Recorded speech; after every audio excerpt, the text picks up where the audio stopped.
নমস্কার বন্ধুরা, মিতা রান্নাঘরে আরও একটি রেসিপি নিয়ে চলে এসেছি। পুঁই শাক কেটে নিয়েছি। পুঁই শাক এভাবে লম্বা লম্বা করে পরিষ্কার করে কেটে ধুয়ে নিয়েছি। বড় বড় ডুমো করে কেটে নিয়েছি। কুমড়ো, আলু ডুমো সাইজের, গুঁড়ি কচু লম্বা লম্বা করে কেটে নিয়েছি।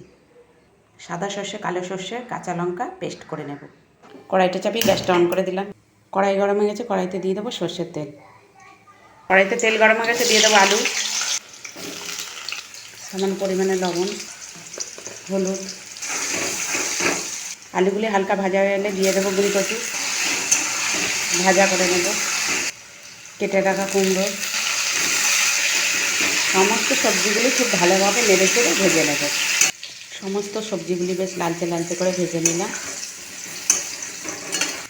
দিয়ে দেব পুঁই শাক, আস্তে আস্তে নেড়ে চেড়ে ভেজে নেব হালকা করে।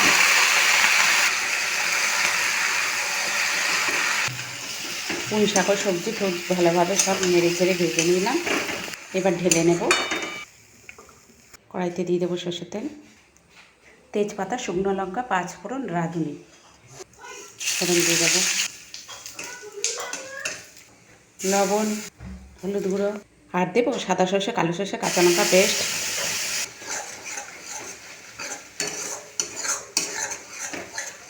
মশলাটা 2-4 বার নাড়াচাড়া করে নিয়ে দিয়ে দেবো ভেজে রাখা সবজি। সমস্তটা খুব ভালো করে মিশিয়ে নেব।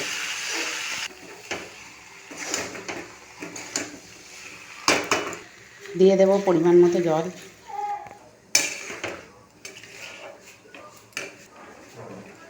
চাপা দিয়ে দেবো। একবার চেক করে নেব। পুঁই শাকটা মোটামুটি রেডি হয়ে এসছে।